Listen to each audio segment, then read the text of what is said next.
침묵의 은총이라는 책이 있어요. 아주 오래전에 본 책인데 서울의 연동교회 이성희 목사님의 목회 칼럼으로 쓴 책에 그런 글이 있었습니다.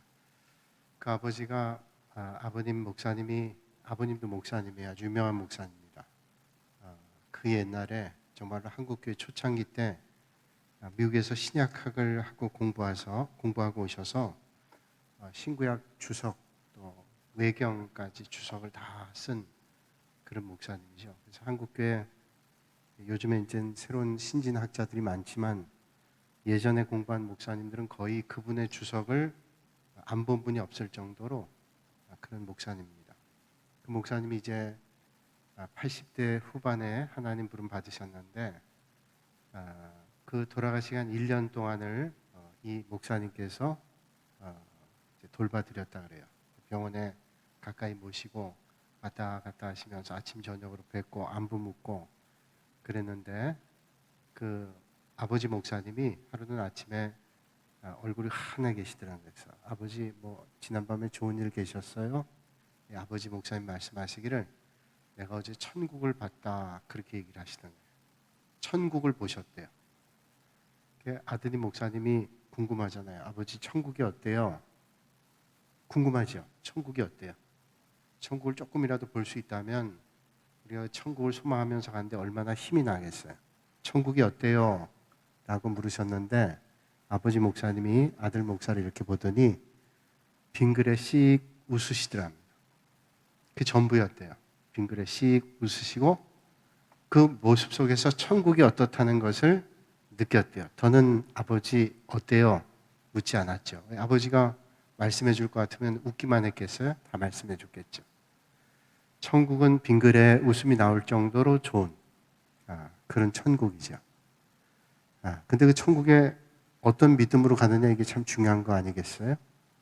우리가 요한계시록의 말씀을 보는데 요한계시록의 말씀을 볼 때 뭐 부분적으로 보면 상징의 말씀이 많이 있고 숫자도 나오고 우리가 표현을 도저히 이해할 수 없는 내용들이 많이 있지만 이 요한계시록의 말씀은 그 제목이 얘기하는 것처럼 요한의 계시록입니다.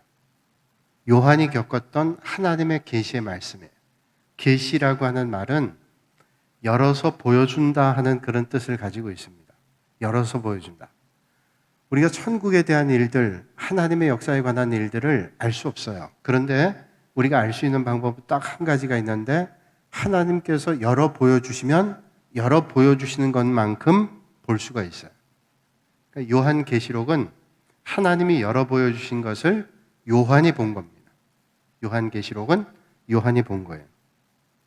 근데 우리가 요한계시록이라는 책을 보면 상징이 많이 나와 있고 또 도저히 이해할 수 없는 모습들이 등장하고 그리고 여러 가지 숫자가 나오기 때문에 그를 아주 보편적으로 객관적으로 아주 올바른 해석을 하지 않으면 안 됩니다. 그래서 요한계시록을 해석할 땐 아주 조심스럽죠.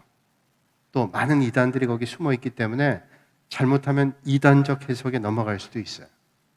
또 어떤 때는 이단들이 말하는 거 대표적인 게 신천지가 얘기하죠. 신천지가 구원받은 사람이 14만 4천 명이다.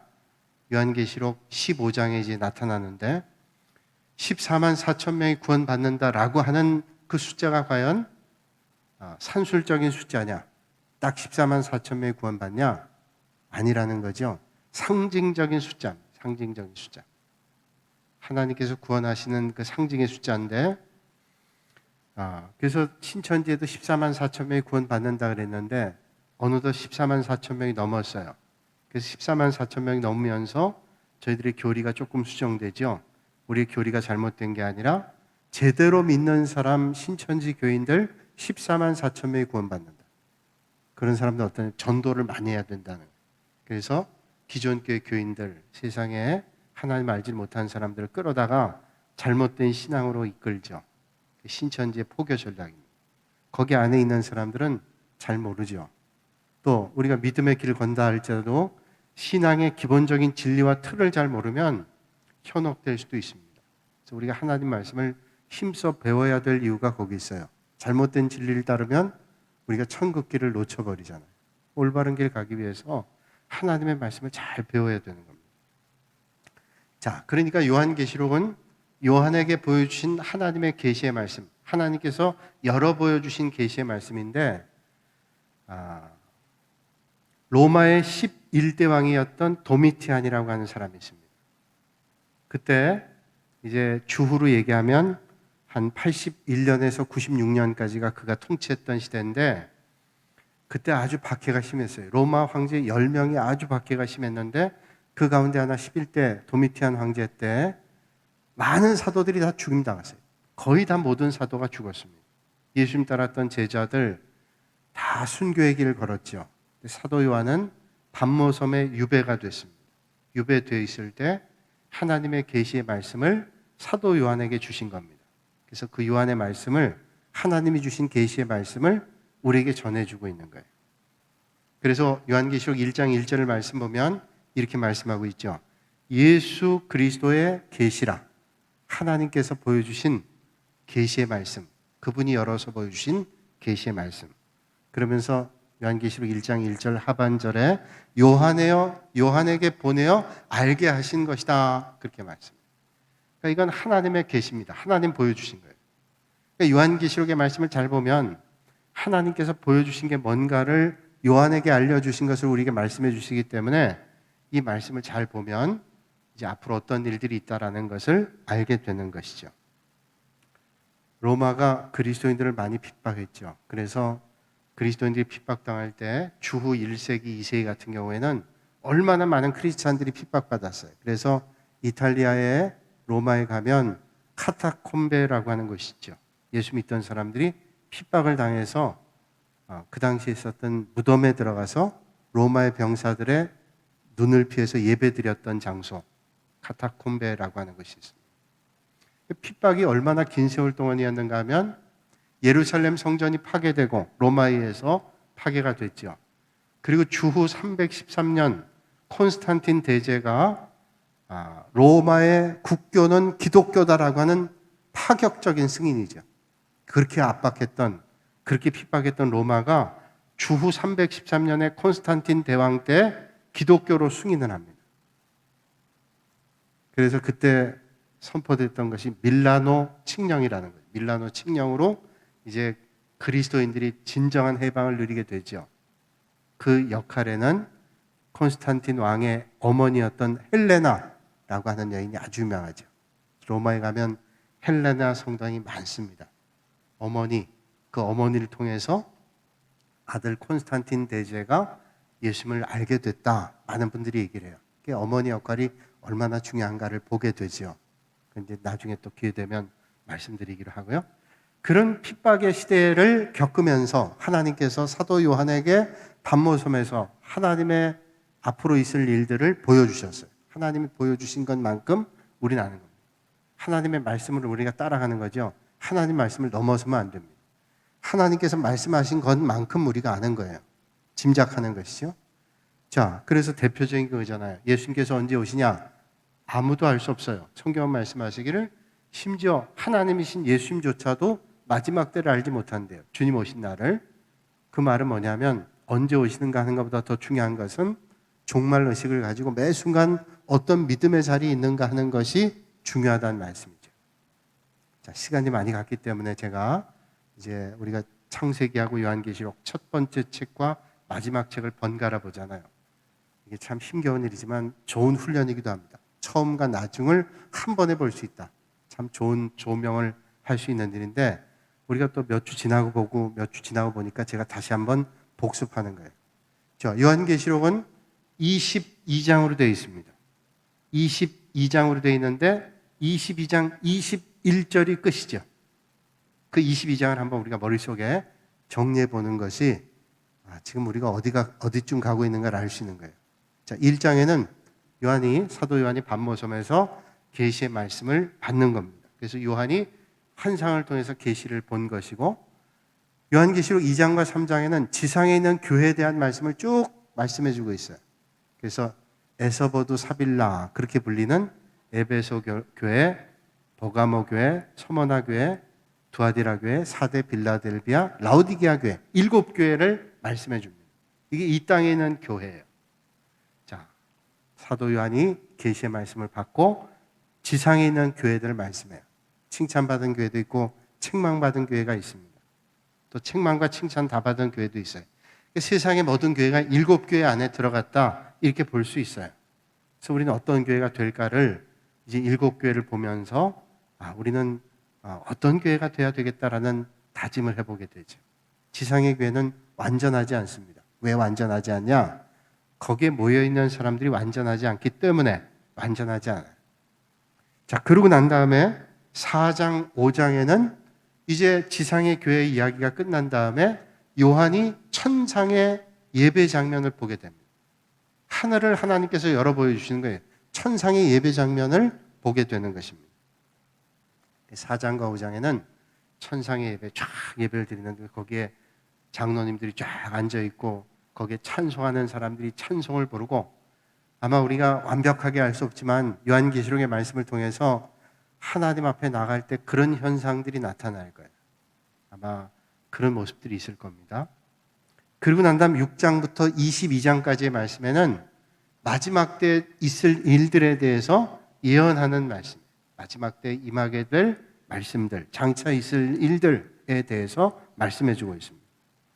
그래서 6장부터 11장까지에는 이제 그 재앙이 크게 3가지가 오잖아요. 그 다음에 나팔 재앙, 인재앙. 그래서 봉인을 열 때마다 재앙이 쏟아지죠. 그다음 나팔을 불 때마다 재앙이 쏟아져요. 7인을 뗄 때 7나팔이 싹 등장을 해요. 7나팔의 재앙이 있고 그 다음에 7나팔의 재앙이 있은 다음에 7대접의 재앙이 있습니다. 그 재앙을 우리가 쭉 배워가는데 6장부터 11장에는 그 이제 앞으로 있게 될 환난에 대한 그때 우리가 어떤 믿음의 자세를 가져야 될까를 각오하게 하는 말씀들이죠. 7인봉을 뗄 때마다 오게 되는 재앙들, 또 나팔을 불 때마다 오는 재앙들. 그리고 이제 11장의 마무리 가서 11장 19절에 하늘에 있는 하나님의 성전이 열립니다. 하나님의 성전이 열리면서 12장, 13장, 14장. 우리가 오늘 우리 13장을 읽었는데 12장, 13장, 14장에는 마치 중간에 끼어 있는 것 같지만 천상의 일들을 다시 보게 돼요. 천상에 있었던 일. 그래서 용이 이제 임신해 있는 그 여자의 배를 보고 있는 거예요. 그 이제 애를 낳으면 잡아먹겠다, 잡아가겠다. 이게 뱃속에 있는 아이는 예수 그리스도를 상징한다. 기억나신 분 기억나실 거예요. 용은 마귀를 상징하는데 이제 어떻게 하면 예수님을 손상 입힐까라고 생각했단 말이죠. 그래서 이제 예수님께서 천상으로 올라가니까 마귀가 또 쫓아갔다가 어떻게 돼요? 결국 천사들과 싸우면서 쫓겨나죠. 쫓겨나서 그때 패배한 용의 무리들이 바닥에 와서 교회를 흔들고 믿음의 성도들을 시험하기 시작합니다. 그런 과정이 있는 거예요. 그래서 여자와 용에 대한 말씀이 13장, 12장의 말씀이고 13장, 오늘 말씀은 이제 두 짐승, 바다에서 올라온 짐승, 땅 속에서 올라온 짐승에 대한 말씀을 배우고 있었어요. 그리고 그 다음 말씀은 이제 14장에는 14만 4천 명에 대한 말씀을 주고 있고요. 15장부터 이제 말씀은 대접의 재앙을 얘기하는데 우리가 마지막 때 휴거된다 그러잖아요. 휴거, 들려올림 받는 건데 휴거된 사람들과 휴거되지 못한 사람들의 상황을 쭉 19장까지 말씀합니다. 20장의 말씀은 천년 왕국과 그 다음에 최후의 심판 그리고 마지막에는 새 하늘과 새 땅에 대한 말씀이 전개가 됩니다. 자, 제가 이렇게 전체를 말씀해 드린 것은 부분을 보는 것도 중요하지만 전체를 보면 훨씬 잘 볼 수 있다는 거예요. 복잡해서 잊어버릴 수 있지만 잊어잡수시면 또 제가 얘기해요. 잊어잡수시면 또 얘기해요. 자꾸 기억이 납니다. 자, 그럼 오늘 다시 본문으로 가면 이제 지난번 시간에 요한계시록 말씀하면서 땅에서 올라온 짐승, 바다에서 올라온 짐승에 대한 말씀을 쭉 이야기 나누면서 바다에서 올라온 짐승의 모습을 얘기했어요. 2절 말씀을 한번 보세요. 눈으로. 2절 말씀 보니까 같이 한번 볼까요? 2절 앞에 스크린에 쏴드리는데 2절입니다. 같이 한번 읽습니다. 내가 본 짐승은 표범과 비슷하고 그 발은 곰의 발 같고 그 입은 사자의 입 같은데 용이 자기의 능력과 보좌와 큰 권세를 그에게 주었더라. 자, 이제 그 바다에서 올라온 짐승이 어떤 모습을 가지고 있냐면 표범하고 비슷하대요. 그래서 지난 시간 기억이 이제 가물가물하시겠지만 세상에 있는 동물 가운데 가장 빠른 동물이 뭐냐? 제규어, 표범이라고 그랬죠? 시속 90km, 60마일.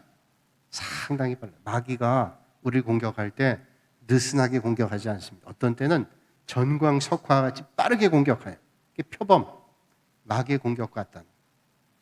그리고 발은 곰의 발 같다 그랬어요. 지난 시간에 곰의 발을 말씀 나누고 끝났는데 곰의 발은 뭐예요? 곰에게 있어서 아주 가장 힘이 센 것이 뭐냐? 발입니다. 곰이 발로 탁 치면 모든 짐승들이 제압이 돼요.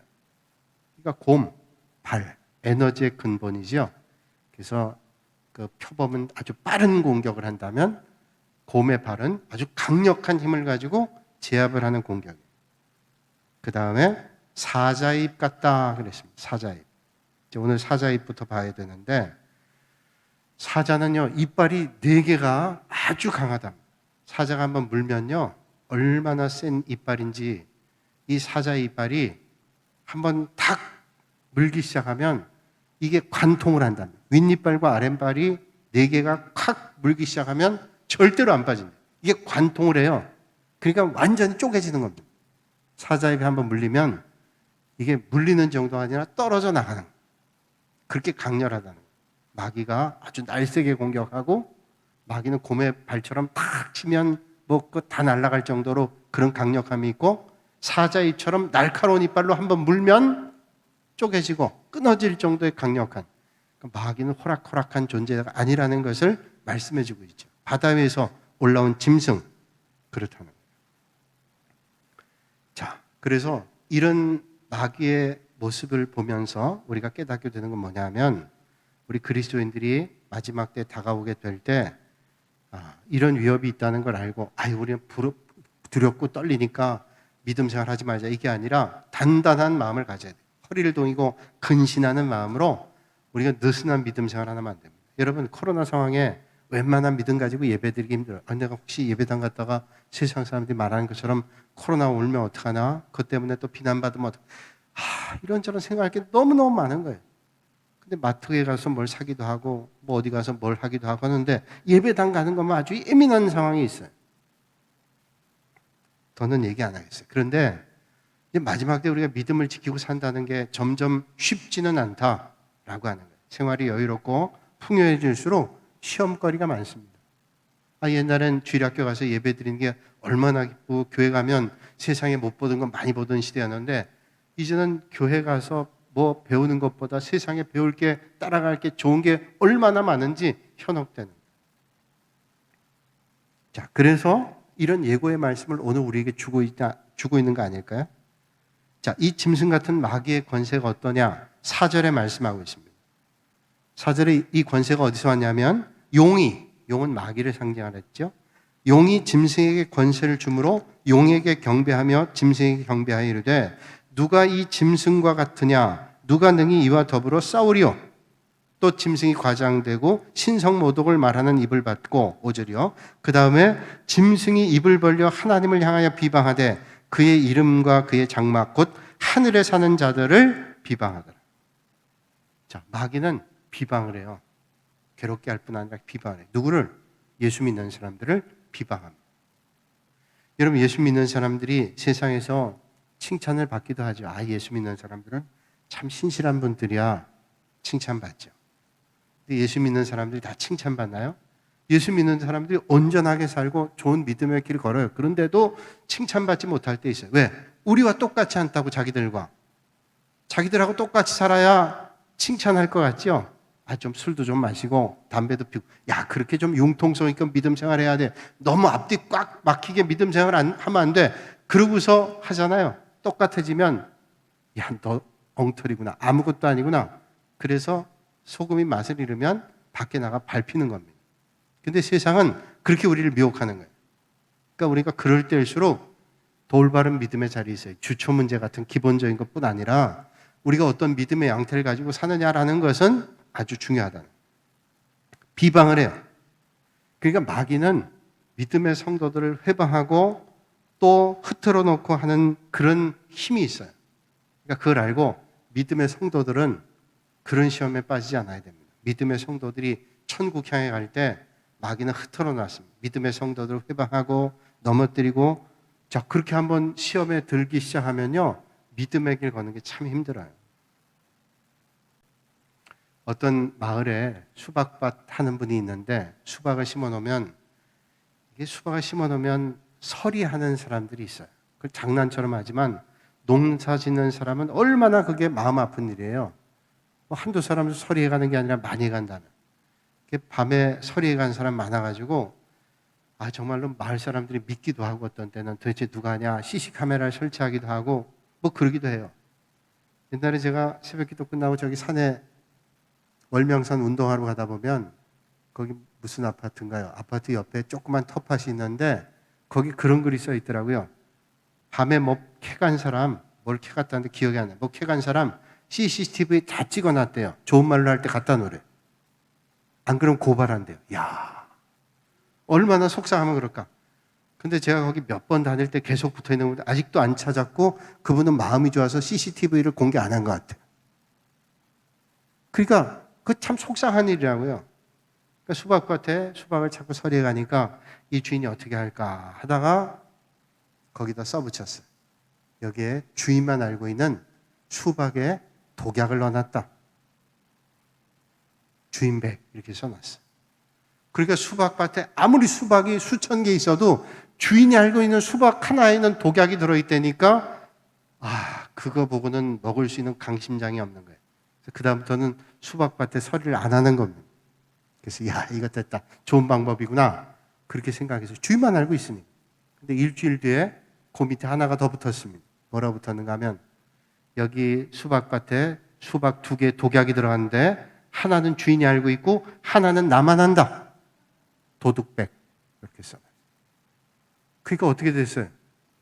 주인도 수박 못 먹고 도둑도 못 먹고 아무도 못 먹는 거예요. 저 그 책에서 봤는데, 야, 마귀가 그거랑 똑같더라고. 마귀가 나도 못 먹고 너도 못 먹고 같이 망하자 이거예요. 믿음의 성도는 같이 망하면 안 되죠. 같이 살아야 되는데, 마귀는 항상 뭐냐, 회방을 해요. 잘 되게는 못해도 회방은 할 수 있어요. 마귀의 특징 뭐냐, 회방. 너도 죽고 나도 죽자. 혹시 여러분 마음 가운데 그래, 너도 죽고 나도 죽자, 그런 마음이 들면 마귀가 자꾸 들어온 마음이에요. 아유, 너도 살고 나도 살아야지. 쉽진 않아요. 그런데 어떤 데 괘씸하잖아요. 수박밭 자꾸 서리해 가는데, 아, 그래, 내가 죽더라도 너도 죽고 봐라. 근데 우리 교회를 생각해 본다면 그렇단 말이죠. 그러니까 마귀는 비방하는, 믿음의 성도들 비방하고 주님 몸된 교회 비방하고 망가뜨리는 거예요. 요즘에 되어진 일들 가만 보면 믿음의 성도, 여러분 세상에서 교회 다니는 믿음의 사람들, 믿음이 있다면 적어도 세상에 손해를 안 끼치고 살려고 애를 쓰죠. 엉터리 같은 사람도 있지만, 그러면 세상에 어떤 사람보다는 좀 올바른 자세를 가지고 사는데 교회가 왜 욕을 먹어요?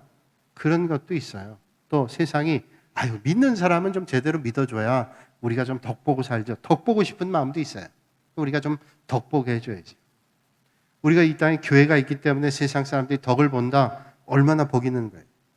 그래서 우리 교회가 주차장을 만들어 놓고도 주차장 마음껏 쓰세요. 주일날만 조금 신경 써주세요. 그 말은 뭐냐면, 여기 교회 예배당이 들어와서 그래도 이 주변에 있는 사람들이 주차장도 이용하고 화장실도 이용하고, 아, 그 덕보잖아요. 근데 사람은 덕보는데 좋아만 하냐 그러잖아요. 덕보면서도 욕을 해요. 비난해요. 여기 와서 쓸 거 다 쓰면서도 비난합니다. 왜? 성경이 나와 있잖아요. 비방해요. 해방합니다. 그런 줄 알고, 아, 그렇구나. 그러면서 우리는 믿음을 잃지 않고, 비방하니까 거기에 편승해가지고 똑같이 비방한다. 그것도 어리석은. 그걸 알고, 아, 세상에서 믿음의 성도들은 비난받는구나. 그게 우리가 잘못해서도 그럴 수 있지만 구조적으로 그럴 수도 있구나 생각하면서 우리는 믿음의 길을 당당하게 가면 되는 거죠. 자, 비방은 회방하는 거예요.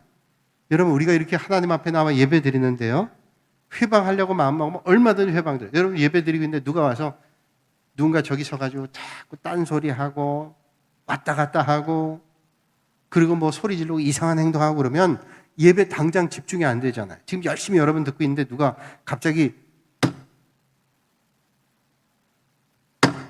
저기서 쳐봐요.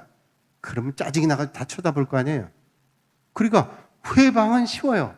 마귀가 알아요. 예배 드리는 거 회방하는 게 어떤 건지를 알아요. 회방해요. 그럼 우리는 그러니까 어쩔 수 없어 내버려 두는 게 아니라 우리는 그러지 않도록 우리의 자세를 단단히 해야죠. 우리가 느슨해 있으면 마귀가 들어오는 거예요. 근데 우리가 단단한 마음의 자세를 가지면 감히 넘보지를 못해요. 그리고 눌자리 보고 뻗는단 말이 있죠. 들어와서 눌만 하니까 와서 뽑는 거예요. 시험이 언제 오는가 하면 마귀가 시험할 때 영적으로 무장하고 영적 전쟁하면 못 들어와요. 왜? 저희 갔다 괜히 우리가 큰 코 다친다. 근데 한번 툭툭 쳐보고 넘어지죠? 들어오는 거예요. 제가 대학 다닐 때 교련을 배웠거든요. 2학년 때까지 교련 배웠는데 그때 그 교련 선생님 현역 대위였어요. 교련 선생님이 그런 말씀하더라고요. 전방에서는 적이 총을 쏠 때가 있다는 거예요. 그게 이제 실수라고 쏘는 거예요. 그러면 실수든 정말로 도발했든 총알이 하나 내려오면, 총알이 하나 날라오면 여기선 무조건 그쪽을 향해서 10발을 쏴요. 지금도 그런지 모르겠어요. 그 아주 중요하다고 저는 생각해요. 턱 공격하죠? 그러면 실수든 맞든 10배를 공격하는 거예요. 왜? 그게 의도하든 의도하지 않았든 도발을 하는 거는 찔러보는 거예요. 젊은 애들 말로 얘기하면 간보는 거예요. 툭 한번 간보죠? 그때 아이고 실수했어요. 아이고 실수하셨구나. 그러고 있으면 그 다음부터는 실수가 한 번, 두 번 하다 보면 진짜 도발하는 거예요. 나중에 도발해서 들어올 때 막을 수 없는 거예요. 그러니까 그 도발을 초기에 제압하는 건 뭐냐면 10배로 대응하는 10배로. 그거에 대해서만 아마 논란을 한다면 여기에 맞다는 분도 있고 안 맞다는 분도 있다고 생각이 돼요. 근데 저는 영적인 문제를 볼 때 마찬가지예요. 마귀가 우리 공격할 때 잘못해서 오셨군요. 이게 아니라 영적으로 단단하게 우리가 무장하지 않으면 시험에 든다. 그래서 우리가 성경에 말씀하죠. 허리를 동이고 근신해서 우리가 믿음의 길을 걸어야 된다. 예배 못 드리게 할 때 방해 쉬워요. 시끄럽게 하고 방해하고 그러면 사람들이 거기에 집중하게 되고 거기에 마음 뺏기고 마음 상하고 예배 실패해요. 우리가 집중해서 하나님 앞에 예배 드려야 되는데 그런 것들이 내 마음에 들어오기 시작하면 내 영혼에 큰 손상을 입히는 거예요. 마귀는 그런 일들을 오늘도 하고 있다라고 하는 것을 우리는 분명히 알아요. 그래서 얘기하잖아요. 우리가 교회 와서 예배 드리는 거는 유람선 타고 여행하는 게 아니다. 유람선 타고 다니는 구경하는 게 아니라 우리가 교회 와서 예배 드리는 것, 믿음 생활하는 것은 전투함을 타고 있는 거예요. 전투함을. 영적 전쟁터의 전투함을 타고 영적 전쟁하는 것을 마음 자세를 가지고 긴장해서 믿음의 길 걷는 거예요. 마귀가 범접할 수 없다는 거죠. 또 7절 말씀 보니까 또 권세를 받아 성도들과 싸워 이기게 되고 각 족속과 백성과 방언과 나라를 다스리는 권세를 받으니 그리고 성도들과 싸웁니다. 신앙생활은 뭐예요? 영적 군사로 부름받아서 선한 싸움 싸우고 의의 면류관을 받는 거예요. 선한 싸움 다 싸우고 하나님 주시는 의의 면류관 받고 나중에 하나님 나라에서 생명의 면류관 받는 거, 이게 믿음의 길이에요. 믿음의 길이 영적 전쟁하는 거니까 쉬운 일이겠냐? 아니라는 것을 사도 요한을 통해서 말씀해 주시는 거예요. 자, 그렇다고 여러분들이 믿음 생활 전쟁터에 나가니까 난 전쟁 다 버리고 무기 버리고 투항해야 되겠다.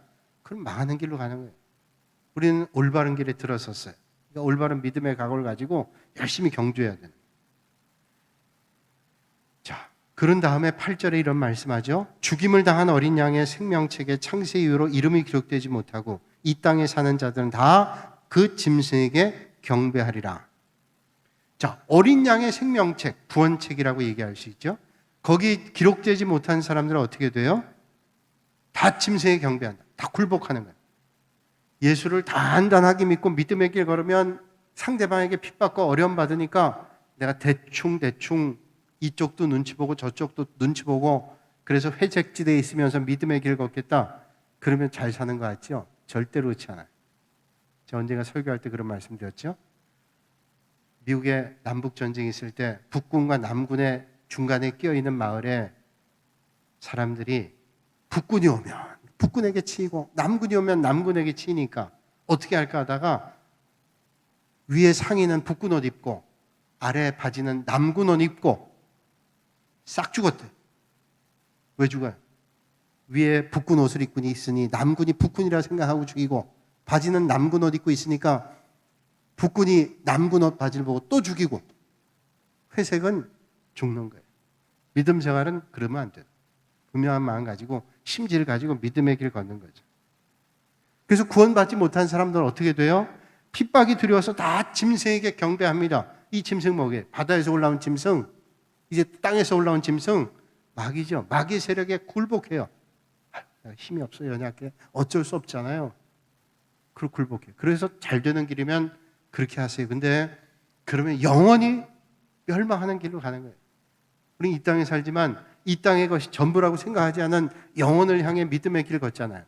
이 땅의 잠깐을 위해서 영원한 걸 포기하냐? 그건 정말로 어리석은 거죠. 그냥 계산해도 어리석은 거예요. 잠깐을 위해서 영혼을 포기한다? 어리석은 일이에요. 근데 우리가 이 땅에 살 때 이 땅이 긴 것 같아요. 영혼은 눈에 보이지 않아요. 그런데 우리는 믿음의 사람은 적어도 이 땅에 살지만 영혼을 바라보며 믿음의 길 걷고 있어요. 여러분 요한계시록을 볼 때 그러면 이 음녀와 같은 또 말하자면 핍박을 주는 마귀의 역할은 어떤 것이었냐? 국가 세력일 수도 있고 어떤 개인일 수도 있는데 통상 이 시대의 배경을 볼 때는 로마라고 얘기합니다. 거의 정설이 로마예요. 이제 오늘 우리가 볼 때는 그 당시의 시대 로마였지만 오늘 시대에는 믿음의 성도들을 핍박하는 그런 세력일 수도 있죠. 생각해보면. 그 당시에 이 로마서 요한계시록에 기록되어 있던 그리스도인들을 핍박했던 그 세력이 뭐냐? 로마입니다. 그래서 요한계시록에 나와 있는 음녀를 얘기할 때 음녀는 다 로마입니다. 음녀와 간음을 했다라는 그런 구절이 나온다면 그건 로마의 황제에게 숭배했다. 믿음의 정조를 잃어버린 거예요. 그게 다 그런 해석을 할 수 있어요. 오늘 얘기한다면 우리 믿음의 심지를 잃고 하나님의 뜻대로 살지 않고 믿음을 다 저버리고 세상으로 나가는 거, 그게 음녀와 간음한 것과 똑같죠. 그래서 로마 시대 때 황제 동상을 만들어 놓고 거기 참배하지 않은 사람들은 다 죽였습니다. 핍박했습니다. 그러니까 그 죽음이 두렵고 그 고난이 어려워서 절했어요. 이게 쉬운 일이 아니잖아요. 우리는 어떤 민족보다도 그걸 잘 알죠. 일제강점기 때 믿음의 성도들이 신사참배 문제로 얼마나 고난당했어요. 신사참배 왔을 때요. 신사참배할 때 기독교 가운데 천주교 신사참배는 국민의례입니다. 받아들였어요. 감리교 신사참배는 국민의례. 국기에 대한 경례하고 똑같으니까 받아들입시다. 마지막까지 버틴 게 장로교예요. 나중에 장로교도 이제 총회 때 44회 총회 때 일본 그 순사들이 사이사이 다 껴가지고 꼼짝 못하게 하고 부결을 하는 반대하는 거에 손을 올리지 못하도록 강제로 해가지고 결국은 통과됐어요. 그래서 신사참배를 하게 됐잖아요. 그러니까 그 당시 로마 황제를 만들어 놓고 그 로마 황제 숭배하게 하는 거예요. 그래서 그 신앙을 잃어버리면 생명수에 기록되지 않는 이 심각한 문제. 이 세상 그래서 많은 사람들이 순교했죠. 참수형 당하기도 하고 사자굴에 던져지기도 하고 고통 당하면서도 그런 길을 꼭 끝내갔어요. 자, 그러면 오늘 시대에 그런 마귀의 역할을 하는 게 어떤 걸까요? 아마 그리스도인들을 핍박하는 걸 거예요. 우리 이 땅에 있지만 한반도의 북쪽 땅에 있는 사람들은 북쪽 땅에 있는 공산당이죠. 모든 사람 아니고 공산당, 그 빨갱이 흔히 얘기하는 빨갱이 사고를 가지고 있는 그 공산당은 우리 기독교를 인정하지 않잖아요. 또 지금도 공산권에 있는 많은 나라가 교회를 용인하지 않아요. 베트남 같은 데도 뭐 북한 공산당 같진 않지만 베트남 같은 경우도 선교사님들이 들어가 선교하지만 제가 언젠가 그 선교지에 가서 선교사님 만나서 우리 교회 이제 여러분들이 단기 선교 가기 위해서 한번 쭉 갔는데 선교사님 갈 때 꼭 따라오는 사람이 있어요. 공산당 당원이에요. 정부에 있는 공산당 당원인데 꼭 같이 따라오면 밥 먹을 때 같이 밥 먹고 우리 교회 가면 교회 가고 돕는 데 가면 돕는 데 가고 똑같이 가요. 똑같아요 우리랑. 우리 떠보기도 하고 똑같은 사람. 근데 감시가 있는 거예요. 거기까지만 허락하죠. 거기 넘어서는 건 절대로 허락을 하지 않은 거예요. 그 공산권. 중국도 지금 마찬가지잖아요. 그리스도인들을 얼마나 핍박해요. 선교사님들 다 지금 밖에 쫓겨나갔어요. 그래서 웬만한 신분이 보장되지 않으면 분명한 신분 가지고 있지 않으면 다 쫓겨나요. 왜? 복음 못 전하게 되니까. 막 가장 강력하게 북한이니까요. 북한에 교회가 있잖아요. 봉수교회 가짜입니다. 자, 외부에 손님 오면 300명 동원해서 예배드리죠. 진짜 교인들이 아니에요. 가짜 교인. 여러분 북한에 가면 제가 얘기를 들으니까 북한에 가면 다 순안공원, 평양의 순안공원에 내리면 순안공원 내려서 바로 김일성 광장에 가서 참배합니다. 그걸 어떤 사람은 국민의례니까 어쩔 수 없어라고 얘기하지만 어떤 사람은 신사 참배하고 뭐가 다르냐? 난 그래서 절대로 북한에 갈 수 없다. 하면 내가 김일성 그 동상 앞에다가 참배를 해야 되는데 그게 신사 참배하고 뭐가 다를 게 있냐고. 저도 그건 일리가 있다고 생각해요. 그러니까 우리가 믿음의 길, 마지막 믿음의 길을 우리가 걸어갈 때 그런 고난과 어려움이 있어요. 그 생명책에 기록되지 않도록 마귀는 어떻게 하면 우리가 믿음의 길을 버릴까를 지금도 혈안이 되어 있다는 거예요. 그래서 8절에 죽임을 당한 어린 양의 생명책에 창세 이후로 이름이 기록되지 못하고 이러면 뭐예요? 멸망길 가는 거죠. 그래서 기록되지 않은 사람들은 영원한 하나님 나라를 갈 수 없어요. 잠깐의 고난을 극복하지 못하고 믿음의 길을 가지 못한다면 그렇다는 거예요. 그 다음에 땅에서 올라온 짐승. 땅에서 올라온 짐승도 마찬가지입니다. 땅에서 올라온 짐승 11절에 보니까 내가 봄에 또 다른 짐승이 땅에서 올라오니 어린 양같이 두 뿔이 있고 용처럼 말을 하더라. 12절에 그가 먼저 나온 짐승의 모든 권세를 그 앞에서 행하고 땅과 땅에 사는 자들을 처음 짐승에게 경배하게 하니 곧 죽게 되었던 상처가 나은 자니라. 자, 땅에서 짐승 나오는데요. 특징을 아셔야 돼요. 땅에서 나온 짐승은 어린 양 같아요. 두 발이. 어린 양같이 두 발이 있고 두 뿔이 있고 용처럼 말하는. 어린 양 그러면 우리가 떠오르는 게 누구예요? 예수 그리스도죠. 어린 양처럼 두 뿔이 있어요. 새끼 양이에요. 그런데 용처럼 말하는데 요 가짜입니다. 어린 양을 가장한 가짜예요. 적 그리스도죠. 가장. 마귀가 물리적으로 강력하게 예수 믿지 않도록 예수 믿으면 망하게 힘들게 죽게 한다고 하는 강력한 공격이 바다에서 올라온 짐승이라면 땅에서 올라온 짐승은 뭐예요? 어린 양처럼 가장을 하고 있는데 여기에 말려 들어가면 그게 나중에 보니까 용처럼 말하는 마귀였단 말이에요. 여러분 두 가지 공격이 있어요. 강력하게 우리를 막 핍박해요. 고난 줘요. 물리적으로 어려움 당해요. 죽음의 위험이 있어요. 거기 이기는데요. 아주 가장한 마귀가 천사처럼 가장하고 할 때 넘어갈 수도 있다. 요거 경각심을 가지지 않으면 안 돼요. 적그리스도들이 그렇게 한다는 거예요. 예수님처럼 그렇게 우리를 미혹할 수 있다는 거예요. 자, 그렇다면 왜 이런 고난이 믿음의 성도들에게 있을까요? 믿음의 길을 우리가 끝까지 잘 걸어야 된다. 그냥 하는 마음 가지고 믿음 생활하면 절대로 안 된다는 거예요. 가까스로 주일날 와서 예배 드리는 걸로 우리의 믿음이 이게 지켜지냐? 안 돼요. 마지막 때가 될수록 우리는 더 주님을 붙잡고 말씀을 붙잡고 하나님의 은혜 앞으로 가지 않으면 안 되는 겁니다. 사랑하는 여러분, 오늘도 주의 말씀을 사모하시고 주님 베풀으신 은혜 앞으로 나가실 수 있기를 주님의 이름으로 축원합니다. 그게 강력한 마귀의 공격이든 아니면 우리를 미혹하는 때로는 부드러운 그런 미혹이든 우리가 거기에 넘어가지 않도록 하나님의 말씀 앞으로 단단하게 서야 되는. 그리고 여기에 보면 마귀가 속여요. 마치 이적을 행해가지고 이적을 베풀면 더 대단한 것처럼. 여러분 이스라엘 백성들이 출애굽할 당시에 출애굽할 때 하나님께서 이적을 베풀잖아요. 그 이적을 베푸는데 처음에 몇 개는 애굽의 술객들도 따라했어요. 끝까지는 못 따라했지만 처음에는 따라했어요. 어떤 때는 믿음 생활하면서 이적이 있는데 치우쳐요. 그래서 야 저기 이적이 있구나. 우리가 믿음 생활은 이적을 믿고 믿는 게 아니라 하나님의 말씀을 믿고 믿는 거예요. 아무리 거기 이적이 일어나고 놀라운 일이 있는 것 같다 할지라도 하나님의 말씀이 거기에 담겨 있지 않으면 그 가짜입니다. 항상 평가의 기준은 하나님의 말씀이에요. 그러니까 평가의 기준을 우리가 알고 있지 못하면 올바로 평가할 수가 없다는 거죠. 제가 어릴 때만 해도 그런 거 많았어요. 어떤 교회에 부흥 강사가 왔는데 아이 목사님 와서 손을 얹으면 다 뒤로 자빠진대요. 아마 여기 따라가시는 분들 계시죠? 가서 같이 넘어진 분도 계시죠? 하나님 그러실 수도 있어요. 근데 안 넘어질 수도 있어요. 어떤 목사님이요. 강사 목사님 와서 기도하는데 막 쓰러진 역사도 있어요. 또 어떤 사람은 안 쓰러지더래요. 그래가지고 내가 믿음이 없나 막 고민하고 막 그랬대요.